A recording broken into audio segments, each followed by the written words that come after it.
Finally, in this chapter, we get to see the bounty increases for some of the characters involved in the Egghead incident. Not only that, the world is shocked by the news about what happened at Egghead. So, without further ado, let's get started.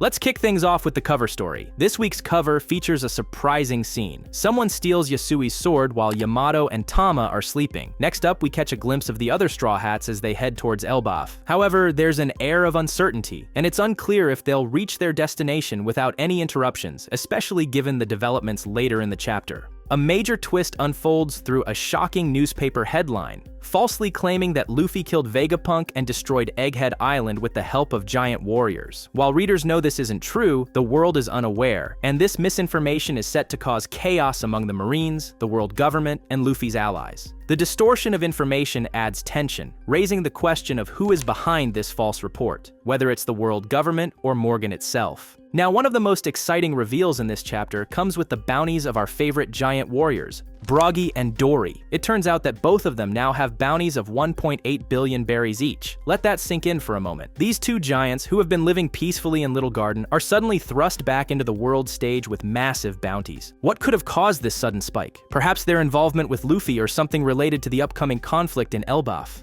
And speaking of Elbaf, it seems that the giants are gearing up for something big. Bragi and Dory's return might signify a larger role for them in the future. Could they be key players in Luffy's battle against the world government? Or is there another conflict brewing within Elbaf itself? The title of the chapter, Cursed Prince, refers to none other than Prince Loki of Elbaf. This chapter reveals that Loki killed his own father to obtain a legendary item. Now, this is where things get really dark. We've heard bits and pieces about Loki before, but this is the first time we see him in such a sinister light. What could drive him to commit patricide? And what is this legendary item that he seeks? This move positions Loki as a dangerous and unpredictable character. If he's willing to go so far as to murder his father, who knows what else he's capable of? This could mean that Elbaf isn't the united and peaceful giant kingdom we once thought it was. There could be factions within Elbaf, and Loki's rise to power might have created enemies from within. His quest for this legendary item could be tied to something much larger, maybe even connected to the ancient weapons or another crucial element of the One Piece world. And here's where things get even more intense. Luffy leaves the group to meet Loki, who is now chained to a tree. This scene raises a ton of questions. Why is Loki restrained, and who put him there? Is this a punishment for killing his father, or is there something deeper going on? Luffy's decision to confront Loki alone is also interesting. We know Luffy's not afraid to take on powerful enemies, but this situation feels different. Loki's actions make him a villain in the eyes of many, but there's likely more to the story. Could Luffy be meeting him to strike a deal, or is he trying to stop him from causing further harm? We know Luffy has a unique way of dealing with people, often turning foes into allies, but with Loki's ruthless nature, that might not be an option this time. Finally, the chapter ends with two stunning double-page spreads showcasing Elbaf in all its glory. This is the moment we've all been waiting for. We see a grand castle and villages resting on the massive tree. The tree has a layer in the middle where the castle and the village sit, making it look like something out of a mythological tale. The sheer scale of Elbaf is breathtaking. We've known about this place for so long, but seeing it now fully revealed adds a new layer of excitement to the upcoming arcs. The island's design, inspired by Norse mythology, makes it clear that Elbaf will be one of the most important locations moving forward. Could this be the final battleground for some of the series' biggest conflicts? It's too early to say, but with Loki, the giants, and Luffy's arrival, something massive is definitely brewing. And that's it for this week's breakdown of Chapter 1130. So much happened in this chapter, from Yasui's stolen sword to the shocking bounty reveals and Loki's betrayal. But what's next for the Straw Hats and their journey through Elbaf? Will Luffy be able to handle Loki, or will this cursed prince become an even bigger threat?